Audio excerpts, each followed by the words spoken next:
Class 8 subject science lesson 4 metals and non metals. इसका हिंदी अर्थ धातु और अधातु। आइए इसके बारे में और पढ़ें। धातुओं की घटना, अधातुओं की घटना, धातुओं के भौतिक गुण, अधातुओं के भौतिक गुण, धातुओं और अधातुओं के रासायनिक गुण, प्रतिक्रियाओं का विस्थापन, धातु और अधातुओं के गुणों की तुलना। हमारे ब्रह्मांड में पदार्थों की अनंत विविधता है। इन पदार्थों को बनाने वाले तत्वों की संख्या सीमित है। अब 92 से अधिक प्राकृतिक रूप से पाए जाने वाले तत्व हैं। तत्वों का एक महत्वपूर्ण वर्गीकरण धातु और अधातु के रूप में है। अधिकांश तत्व धातु हैं। कुछ उपधातु ऐसे होते हैं जिनमें धातु और अधातु दोनों के लक्षण होते हैं। 20 से कम नॉन मेटल्स हैं। 15 इलेक्ट्रॉनिक दृष्टिकोण से मेटल्स को उन तत्वों के रूप में परिभाषित किया जाता है जो सकारात्मक आयनों से इलेक्ट्रॉनों को खो देते हैं। इनमें 1, 2 या 3 वैलेंस इलेक्ट्रॉन होते हैं। उदाहरण के लिए, एक सोडियम परमाणु 1 इलेक्ट्रॉन खो देता है, एक कैल्शियम परमाणु 2 इलेक्ट्रॉन खो देता है, ताकि संबंधित सकारात्मक आवेशित आयन बन सकें। गैर धातुओं को उन तत्वों के रूप में परिभाषित किया जाता है जो नकारात्मक आयनों से एक इलेक्ट्रॉन प्राप्त करते हैं। उनमें 5, 6 या 7 वैलेंस इलेक्ट्रॉन होते हैं और एक इलेक्ट्रॉन प्राप्त करके नकारात्मक आवेशित क्लोरीन आयन बनाते हैं। ऑक्सीजन में 6 वैलेंस इलेक्ट्रॉन होते हैं और नकारात्मक चार्ज ऑक्सीजन आयन बनाने के लिए 2 इलेक्ट्रॉन प्राप्त होते हैं। 4 संयोजकता इलेक्ट्रॉन वाले तत्व सामान्यतः उपधातु होते हैं। 8 वैलेंस इलेक्ट्रॉनों वाली उत्कृष्ट गैसें आयन नहीं बनाती हैं और वास्तव में बन भी नहीं सकती हैं। धातु या अधातु के रूप में वर्गीकृत। हालांकि चूंकि वे गैसें हैं इसलिए वे गैसों की भौतिक विशेषताएं। Knowledge box. धातुओं में अवस्था जैसी धातु पाई जाती है। पृथ्वी की पपड़ी में संयुक्त मुक्त एवं संयुक्त अवस्था के लिए मुक्त अवस्था में अत्यधिक अक्रियाशील पाए जाते हैं, जबकि जो अत्यधिक क्रियाशील होते हैं उनमें एल्यूमिनियम बॉक्साइट के रूप में और लोहा हेमेटाइट के रूप में पृथ्वी की पपड़ी में पाया जाता है। तांबा और चांदी जैसी धातुएं मुक्त और संयुक्त दोनों रूपों में पाई जाती हैं क्योंकि ये न तो अत्यधिक प्रतिक्रियाशील होती हैं और न ही पूरी तरह से अप्रतिक्रियाशील होती हैं। 1 ग्राम सोने से लगभग 2 किलोमीटर तक बारीक तार खींचा जा सकता है। Occurrence of metals. धातुओं की उपस्थिति। प्रकृति में अधिकांश धातुएं संयुक्त अवस्था में खनिज के रूप में पाई जाती हैं। लगभग चट्टानों में कुछ धात्विक खनिज होते हैं। हालांकि अक्सर चट्टान में मौजूद धातु की मात्रा इतनी कम होती है कि चट्टानों को खोदना और धातु निकालना बहुत लाभदायक होता है। ऐसी चट्टानें हैं अयस्क। अयस्कों में उपयोगी धात्विक खनिज अन्य खनिजों के साथ मिलाया जाता है जो अधिक उपयोगी नहीं होते। अशुद्धियों के रूप में मौजूद इन खनिज तत्वों को कहा जाता है। कुछ धातुएं जैसे चांदी, प्लेटिनम और सोना बहुत प्रतिक्रियाशील नहीं हैं। वे प्रकृति में स्वतंत्र अवस्था में पाए जाते हैं। उनके अयस्कों में बड़ी मात्रा में अशुद्धियों के साथ धातुओं के कण मिश्रित होते हैं। इन्हें उत्कृष्ट धातु फॉक्सोविट के रूप में जाना जाता है। सोडियम या कैल्शियम जैसी अत्यधिक प्रतिक्रियाशील धातुओं के अयस्कों में यूएल होते हैं। धातुओं के सी क्लोराइड या कार्बोनेट, उदाहरण के लिए सेंधा नमक NaCl, डोलोमाइट CaCO3, MgCO3, अन्य धातुओं जैसे एल्यूमिनियम, लोहा, तांबा या जस्ता के अयस्कों में ज़्यादातर ऑक्साइड या सल्फाइड होते हैं, उदाहरण के लिए बॉक्साइट कोष्टक Al2O3 आयरन पाइराइट। धातुकर्म कहा जाता है। Fe2 हेमेटाइट कोष्टक Fe2O3 कॉपर ग्लांस कस और जिंक ब्लैंड ZnS। अयस्कों एक्सट्रैक्ट से प्योर मेटल निकालने के लिए की जाने वाली प्रक्रियाओं की श्रृंखला इस प्रकार है। Knowledge box. मानस क्या होता है? मास ये किसी वस्तु में पदार्थ की मात्रा है। इसकी इकाई किलोग्राम, ग्राम है। डेंसिटी क्या होता है? किसी पदार्थ के द्रव्यमान को उसके आयतन से विभाजित किया जाता है। इसकी इकाइयाँ किलोग्राम, मीटर, ग्रामेसीमीटर हैं। वॉल्यूम क्या होता है? ये किसी वस्तु द्वारा घेरा गया स्थान है। इसकी इकाइयाँ लीटर, घन मीटर, घन सेंटीमीटर हैं। मेटल, टिन, तांबा, जस्ता, लोहा, एल्यूमिनियम और सीसा जैसी धातुओं को असीमित रूप से पुनर्चक्रित किया जा सकता है। Occurrence of non metal. अधातुओं की उपस्थिति। आइए जानें ऑक्सीजन क्या होता है। ऑक्सीजन ऑक्सीजन पृथ्वी की पपड़ी में सबसे प्रचुर मात्रा में पाया जाने वाला तत्व है। ये वायुमंडल में मुक्त अवस्था में होता है, जो वायुमंडल के द्रव्यमान का लगभग 23% बनता है। संयुक्त अवस्था में इसका द्रव्यमान लगभग 89% जल है। ये पृथ्वी की पपड़ी में धातुओं के ऑक्साइड, कार्बोनेट और सिलिकेट के रूप में भी संयुक्त अवस्था में मौजूद होता है। आइए जानें हाइड्रोजन क्या होता है। हाइड्रोजन ब्रह्मांड में सबसे प्रचुर मात्रा में पाया जाने वाला तत्व है। यह मुख्य तत्व है जो सूर्य और अन्य तारों को बनाता है। पृथ्वी पर हाइड्रोजन मुख्य रूप से पानी के एक घटक के रूप में संयुक्त रूप में पाया जाता है। पानी के वजन का लगभग 11% हाइड्रोजन है। पेट्रोलियम, प्राकृतिक गैस, कोयला, मिट्टी और सभी जानवर और पौधे। कार्बन क्या होता है। कार्बन मुक्त अवस्था में कार्बन ग्रेफाइट, हीरा और कोयले के रूप में होता है। हीरा और ग्रेफाइट कार्बन के शुद्ध रूप हैं। कोयले में 60-90% कार्बन होता है।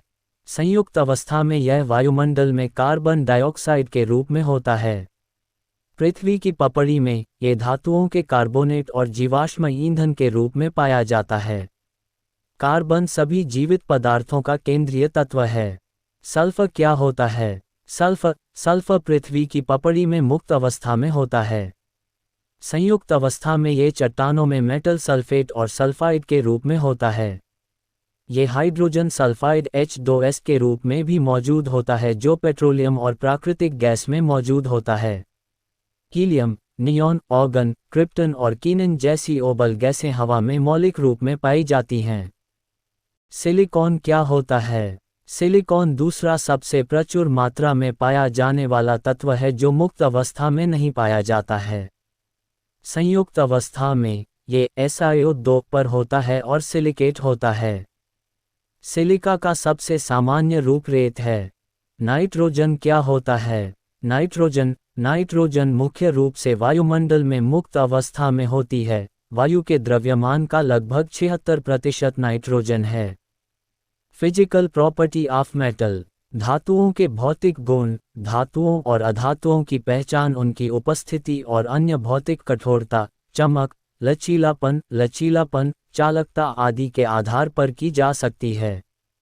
आइए हम इनमें से कुछ भौतिक गुणों को यहाँ देखें।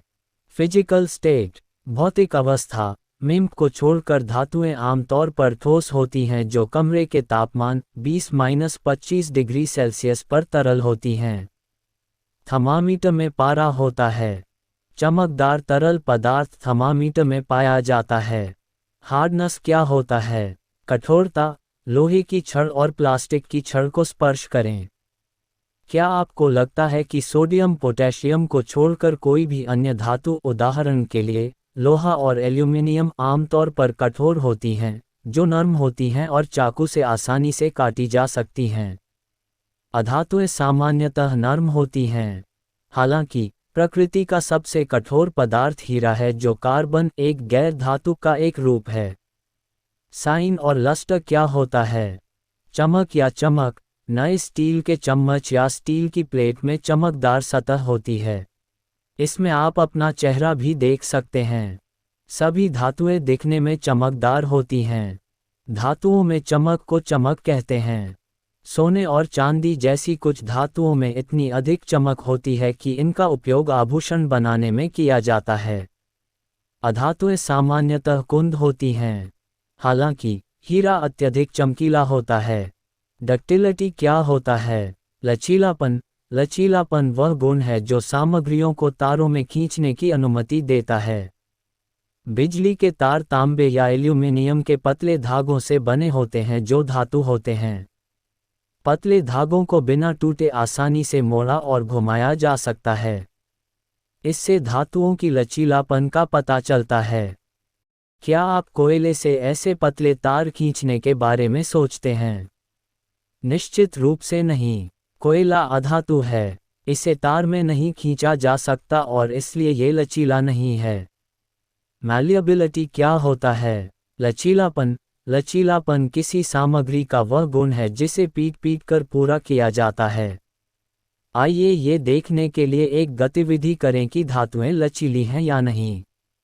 ये तीव्रता दर्शाती है कि हथौड़े से पीटने या दबाने पर धातुओं को चादरों में बदला जा सकता है। दोपहर के भोजन की पैकिंग में उपयोग की जाने वाली एल्यूमीनियम फॉइल इस प्रकार बनाई जाती है। इस प्रकार धातुएं लचीली होती हैं। दूसरी ओर धातुएं भंगुर होती हैं। खाने या दबाने पर वे टुकड़ों में टूट जाते हैं और उन्हें पीटकर शीट में नहीं बदला जा सकता। लचीलापन एक मूल्यवान गुण है क्योंकि यह धातुओं को विभिन्न आकारों में ढालने की अनुमति देता है। गर्म करने से आमतौर पर लचीलापन बढ़ जाता है। गतिविधि -1 लोहा, कोयला, एल्यूमीनियम, तांबा, पेंसिल, सीसा और रबर के नमूनों का संग्रह। सामग्री को प्लास्टिक के पैकेटों में अलग अलग लपेटें। किसी भी पदार्थ को बिखरने से बचाने के लिए लपेटी हुई सामग्री को एक सपाट सतह पर रखें और सामग्री को समतल करने के लिए उस पर हथौड़े से जोर से मारें। क्या ये चपटा हो जाता है या टुकड़ों में टूट जाता है? सोमरस क्या होता है? वे पदार्थ जो किसी कठोर पदार्थ से टकराने पर बजने वाली ध्वनि उत्पन्न करते हैं, उन्हें सोनोरस कहा जाता है। उदाहरण के लिए, आमतौर पर स्कूलों, चर्चों या मंदिरों में बजने वाली घंटियां किसी कठोर सामग्री से टकराने पर बजने वाली ध्वनि उत्पन्न करती हैं। अपने परिवेश में निम्नलिखित गतिविधि निष्पादित करें। कुछ सोनोरस सामग्रियों की पहचान करें। गतिविधि -2 विभिन्न वस्तुओं को इकट्ठा करें और उन्हें एक एक करके फर्श पर गिराएं। क्या आपको इन वस्तुओं द्वारा उत्पन्न ध्वनि में कोई अंतर मिलता है? नोट: ऐसी वस्तुएं अवश्य गिराएं जो टूट सकती हैं। उपरोक्त गतिविधि में आप देखेंगे कि धातुएं जब जोर से टकराती हैं या जब वे फर्श से टकराती हैं तो एक अलग ऋण ध्वनि उत्पन्न करती हैं। अतः कहा जाता है कि वे ध्वनिरहित हैं, जबकि अधातुएं जो वलय ध्वनि उत्पन्न नहीं करती, वे गैर ध्वनिक हैं। हीट कंडक्शन क्या होता है? ऊष्मा चालन। धातुएं metals a good conductor of heat ऊष्मा की अच्छी सुचालक होती हैं। इसलिए आग से खाना ठंडा होने पर ठीक से संचालित होता है। हालांकि अगर खाना पकाने के बर्तनों के हैंडल धातुओं से बने होते हैं तो उन्हें पकड़ना बहुत गर्म हो जाएगा। इसलिए हैंडल प्लास्टिक लकड़ी से बने होते हैं, जो गर्मी के बुरे संवाहक होते हैं। सामान्य तौर पर धातुएं ऊष्मा और बिजली की अच्छी संवाहक होती हैं। चांदी, तांबा विद्युत का सबसे अच्छा सुचालक है। इसके बाद सोना, एल्यूमीनियम का स्थान आता है। यदि आप बिजली के तारों की जांच करेंगे तो पाएंगे कि वे तांबे या एल्यूमीनियम के बने होते हैं। मेल्टिंग एंड बॉइलिंग पॉइंट्स क्या होता है? धातुओं में आमतौर पर उच्च बॉइलिंग होता है। ये धातुओं को गर्म करने या ठंडा करने के विभिन्न आकारों में ढालने की अनुमति देता है। इलेक्ट्रिकल कंडक्शन क्या होता है? विद्युत चालन। आपने पिछली कक्षाओं में विद्युत परिपथों के बारे में पढ़ा है। आप विद्युत सर्किट की अवधारणा का उपयोग ये परीक्षण करने के लिए कर सकते हैं कि बिजली किसी पदार्थ से गुजर सकती है या नहीं। आइए धातुओं के इस गुण को दर्शाने के लिए गतिविधि करें। एक्टिविटी 3 विद्युत सेल। बल्ब और चाबी या लोहे की छड़, तांबे के तार, कोयले का एक टुकड़ा, एक लकड़ी आदि जैसी सामग्रियों की सहायता से एक साधारण विद्युत परिपथ बनाएं जैसा कि चित्र में दिखाया गया है। कृपया ध्यान दें कि बल्ब किस स्थिति में चमकता है। बल्ब तब चमकता है जब कनेक्टिंग तारों को धातु की चाबी, कॉपर वायर और लोहे की छड़ से जोड़ा जाता है। जबकि तार कोयला या बबर से जुड़े होने पर इसका कोई असर नहीं होता है। धातु से बने एंजीसीट्रिकिटी के अच्छे संवाहक होते हैं, जबकि कोयला और रबर बिजली को प्रवाहित नहीं करते हैं। Physical properties of non metal. गैर धातुओं के भौतिक गुण। गैर धातुएं कैल से काफ़ी भिन्न होती हैं और उनके भौतिक गुण धातुओं के लगभग विपरीत होते हैं। ज्ञात 24 में से 12 ठोस हैं, 11 गैस हैं और केवल एक तरल है, धातुएं जिनमें ब्रोमीन है। धातुओं में निम्नलिखित विशेषताएं होती हैं। 1. आयोडीन और ग्रेफाइट को छोड़कर वे आमतौर पर सुस्त या चमकहीन होते हैं। 2. जब उन्हें हथौड़े से थपथपाया जाता है तो वे कोयले, सल्फर की तरह चूर्णित द्रव्यमान में टूट जाते हैं। 3. मैं भंगुर हूँ। 4. ये ऊष्मा के कुचालक होते हैं। 5. ग्रेफाइट को छोड़कर कोई भी विद्युत का कुचालक नहीं है। सर्किट के प्रेरक तारों को एक छोटी पेंसिल से कनेक्ट करें जो अन्य तरफ से तेज हो। आप पाएंगे कि बल्ब पेंसिल की लीड की तरह चमकता है। 6. ग्रेफाइट और मिट्टी के मिश्रण से बना है और ग्रेफाइट कैम का एक रूप इसके माध्यम से विद्युत प्रवाह का संचालन करता है। 7. वे ध्वनिरहित नहीं हैं क्योंकि वे धातुओं की तरह ध्वनि उत्पन्न नहीं करते हैं। Knowledge box. 1. जस्ता और पारा गैर निंदनीय और गैर लचीला धातुएं हैं। 2. सोडियम और पोटेशियम पानी से हल्के होते हैं। बाकी सभी धातुएं पानी से भारी हैं। 3. हीरा, ग्रेफाइट और आयोडीन को छोड़कर अन्य अधातुओं में चमक नहीं होती। Chemical properties of metal and non metals. धातुओं और अधातुओं के रासायनिक गुण एक रसायन रासायनिक प्रतिक्रिया के दौरान किसी सामग्री द्वारा दिखाए गए लक्षण को दर्शाता है। अब मैं धातुओं और अधातुओं के कुछ रासायनिक गुणों का अध्ययन करूंगा। Reaction with oxygen. ऑक्सीजन के साथ प्रतिक्रिया। ऑक्सीजन धातुओं और गैर मेटा के साथ प्रतिक्रिया करती है। ऑक्साइड उत्पन्न करते हैं। गतिविधि -4। Reaction of metal with oxygen. धातुओं की ऑक्सीजन के साथ अभिक्रिया। आग के ऊपर चिमटे की मदद से मैग्नीशियम तार का एक टुकड़ा पकड़ें। कभी कभी मैग्नीशियम चमकदार लौ के साथ जलता है। इस प्रकार बनी मैग्नीशियम ऑक्साइड की सफ़ेद राख को एक कांच के बर्तन में एकत्र करें। 2 mg मैग्नीशियम जोड़ो two oxygen equals 2 mgo magnesium oxide. एक परखनली टेस्ट ट्यूब में लिए गए पानी में थोड़ा सा मैग्नीशियम ऑक्साइड घोलें। इसका परीक्षण टेस्ट लाल लिटमस से करें। लिटमस नीला हो जाएगा, ये दर्शाना कि समाधान एक आधार है। मैग्नीशियम हवा में जलकर क्षारीय ऑक्साइड बनाता है। अन्य धातुओं के साथ इसी तरह के प्रयोगों से पता चलता है कि अधिकांश धातुएं बुनियादी ऑक्साइड देने के लिए ऑक्सीजन पर प्रतिक्रिया करती हैं। सोडियम और पोटेशियम जैसी कार्बोन धातुएं कम तापमान पर भी ऑक्सीजन के साथ प्रतिक्रिया करती हैं और प्रतिक्रिया करते समय आग पकड़ लेती हैं। जैसा फोड़ना, सोडियम जोड़, सोडियम ऑक्साइड, ऑक्सीजन। इस प्रतिक्रिया को रोकने के लिए इन धातुओं को मिट्टी के तेल में संग्रहित किया जाता है। 2 2CuO, कॉपर ऑक्साइड। अन्य, जैसे लोहा और तांबा, केवल बहुत अधिक तापमान पर गर्म करने पर प्रतिक्रिया करते हैं और प्रतिक्रिया करते समय जलते नहीं हैं। नहीं, गर्मी, ऑक्सीजन, जोड़, 2Cu, तांबा। गतिविधि 5 आदि। एक डिफ्लेग्रेटिंग चम्मच में थोड़ी मात्रा में पीसा हुआ सल्फर लें और इसे गर्म करें। सल्फर पहले पिघलता है और फिर जलने लगता है। जैसे ही सल्फर जलने लगे, चम्मच को कांच के गिलास में डालें। ये सुनिश्चित करने के लिए कि उत्पन्न गैस बाहर न निकले, गिलास को ढक्कन से ढक दें। 2. कुछ देर बाद चम्मच को हटा दें और थोड़ी मात्रा में पानी डालकर तुरंत ढक्कन बदल दें। पानी वाले गिलास को हिलाएं। रासायनिक प्रतिक्रियाओं को निम्नलिखित समीकरणों द्वारा दर्शाया जा सकता है। SSO2 जोड़ो इक्वल्स SO2। अब घोल में लाल और नीले लिटमस पेपर का एक एक टुकड़ा डालें। आप देखेंगे कि लाल लिटमस पेपर अप्रभावित रहता है लेकिन नीला लिटमस पेपर लाल में बदल जाता है। ये परिवर्तन दर्शाता है कि गिलास में मौजूद घोल अम्लीय प्रकृति का है। अतः ये कहा जा सकता है कि सामान्यतः थूनोन धातुओं के ऑक्साइड अम्लीय प्रकृति के होते हैं। आइए जानने की कोशिश करें कि ऐसा क्यों होता है। सल्फर, एक अधातु, एक विलासिडिक ऑक्साइड SO2 बनाता है। ये जल के साथ क्रिया करके सल्फर अम्लीय H2SO3 में परिवर्तित हो जाता है।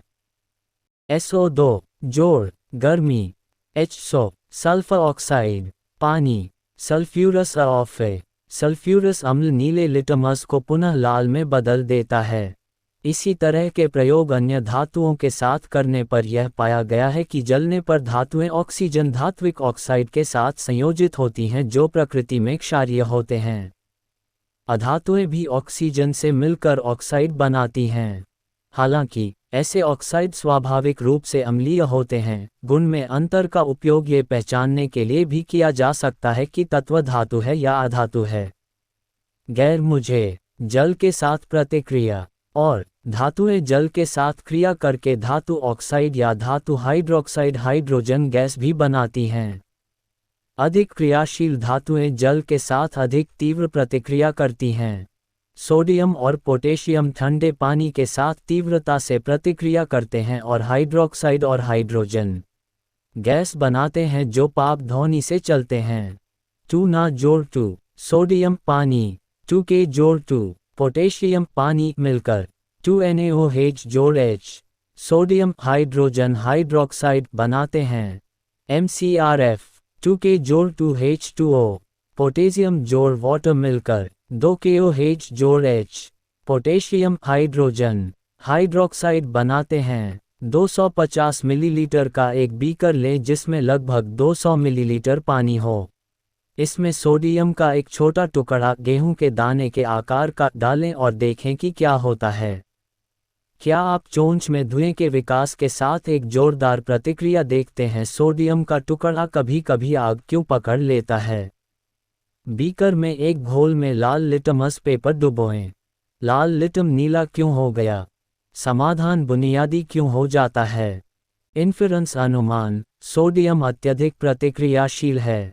पानी के साथ प्रतिक्रिया करने पर यह सोडियम हाइड्रोक्साइड जो क्षारीय है और हाइड्रोजन गैस उत्पन्न करता है जो आग पकड़ लेता है। यह कॉशन इस गतिविधि को ऑक्साइड से करें ताकि लिटमस पेपर चिच में आग लग जाए। सावधानी, इस गतिविधि को केवल अपने शिक्षक की उपस्थिति में करें।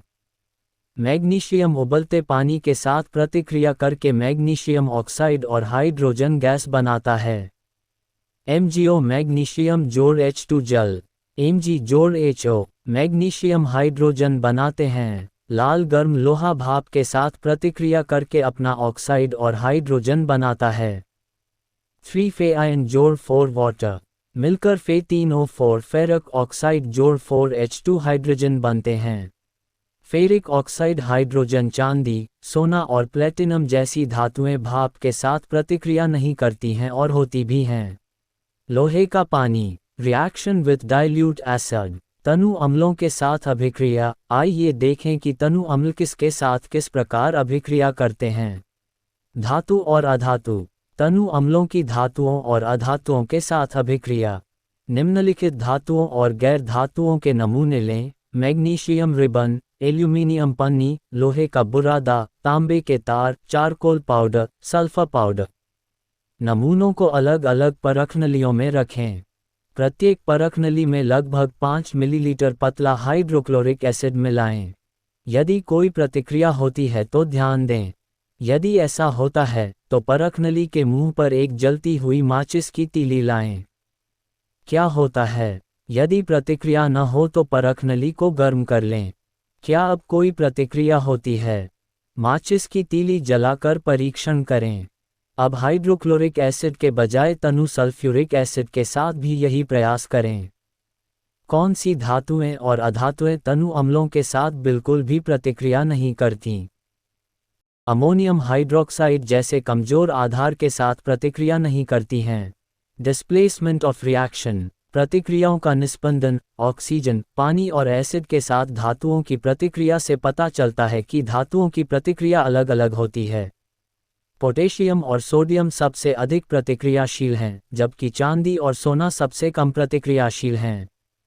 हम सामान्य धातुओं को घटती प्रतिक्रियाशीलता के क्रम में elements and their symbols potassium K, sodium Na, ब्रोनियम Ba, calcium Ca, magnesium Mg, aluminium Al, zinc, iron Fe, nickel Ni, tin Sun, lead Pb, hydrogen H, copper Cu, mercury Hg, silver Ag, gold O।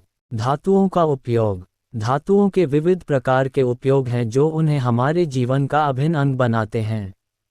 Electrical संचार के लिए तार बनाने के लिए तांबे और एल्यूमिनियम धातुओं का उपयोग किया जाता है। तारांकन तांबा, एल्यूमिनियम और लोहे का उपयोग घरेलू बर्तन, उपकरण, मशीनें और उपकरण बनाने के लिए किया जाता है। निर्माण में लोहे का उपयोग किया जाता है। लोहे में जंग लगने को गैल्वनीकरण द्वारा रोका जाता है, एक ऐसी प्रक्रिया जिसमें लोहे के उपकरण या पाइप को जिंक के साथ लेपित किया जाता है। गैल्वनाइज्ड लोहे का उपयोग पानी के पाइप, तार जाल, कांटेदार तार और कई अन्य चीजें बनाने में किया जाता है। तारांकन धातुओं के मिश्र धातु को पार्टिकुलर पी उपयोग के लिए उनके गुणों को बढ़ाने के लिए बनाया जाता है। मिश्र धातु एक धात्विक पदार्थ है जो दो या दो धातुओं या एक धातु और एक अधातु को मिलाकर बनाया जाता है ताकि वांछनीय गुण जैसे कठोरता, हल्कापन, ताकत आदि प्राप्त की जा सके। स्टील लोहा, कार्बन, निकी और क्रोमियम का मिश्र धातु है, जबकि पीतल है तांबा और जस्ता का एक मिश्र धातु है, और कांस्य तांबे टिन का एक मिश्र धातु है। पारा का उपयोग थर्मामीटर में किया जाता है क्योंकि यह ऊष्मा का अच्छा संवाहक है और कांच से चिपकता नहीं है। सोना, चांदी और प्लेटिनियम उत्कृष्ट धातुएं हैं जो प्रकृति में अत्यधिक निष्क्रिय हैं और एक बार पॉलिश करने के बाद आसानी से अपनी चमक नहीं खोती हैं। इसलिए इन्हें निखारने के लिए अन्य धातुओं के साथ मिश्रित करके आभूषण बनाने के लिए उपयोग किया जाता है। कुछ गुण। मैग्नीशियम का उपयोग अग्नि कार्यों में किया जाता है क्योंकि यह चमकदार सफ़ेद रोशनी के साथ जलता है। एल्यूमिनियम फॉयल एल्यूमिनियम से प्राप्त होता है। ये बहुत हल्का है और इसका उपयोग भोजन और दवाइयों को पैक करने के लिए किया जाता है। सोडियम, टाइटेनियम और जिरकोनियम का उपयोग परमाणु ऊर्जा और अंतरिक्ष अनुसंधान में किया जाता है। जिरकोनियम का उपयोग स्टील की बुलेट प्रूफ मिश्र धातु तैयार करने में किया जाता है। ज्ञान बक्सा, हीमोग्लोबिन में आयरन केंद्रीय आयन है जो रक्त का अभिन्न अंग है। इसी प्रकार क्लोरोफिल में मैग्नीशियम केंद्रीय लौह है। थर्माइट, आयरन ऑक्साइड और महीन एल्यूमिनियम पाउडर के मिश्रण का उपयोग रेल टूटने पर एक साथ वेल्डिंग करने के लिए किया जाता है। अधातुओं की संख्या, कार्बन जैसी अधातुओं की प्रचुरता है। प्रकृति में ऑक्सीजन, नाइट्रोजन और हाइड्रोजन, ये तत्व जीवन के अस्तित्व और पोषण के लिए आवश्यक हैं। उदाहरण के लिए, अधिकांश जीवित जीवों को श्वसन के लिए ऑक्सीजन की आवश्यकता होती है। जल जो जीवन का अमृत है, हाइड्रोजन और ऑक्सीजन के संयोजन से निर्मित होता है। कार्बन डाइऑक्साइड को जो हम छोड़ते हैं, उसका उपयोग पौधे भोजन बनाने के लिए करते हैं। ये सूर्य के प्रकाश को भी रोक लेता है और पृथ्वी को गर्म रखता है। पौधों को विकास के लिए नाइट्रोजन और फास्फोरस जैसी अधातुओं की आवश्यकता होती है। अधातुओं के कुछ अन्य उपयोग नीचे दिए गए हैं। अधातुएं जैसे बेकेलाइट ऊष्मा और विद्युत की कुचालक होती हैं। इसलिए उनका उपयोग तार केबलों के चारों ओर इंसुलेशन कवर के रूप में और खाना पकाने के बर्तनों के हैंडल बनाने के लिए किया जाता है। ऐसी कई अन्य अधातुएं हैं जो हमारी कई तरह से मदद करें। हीरे खोदे जा रहे हैं। आभूषणों और काटने आदि में बड़े पैमाने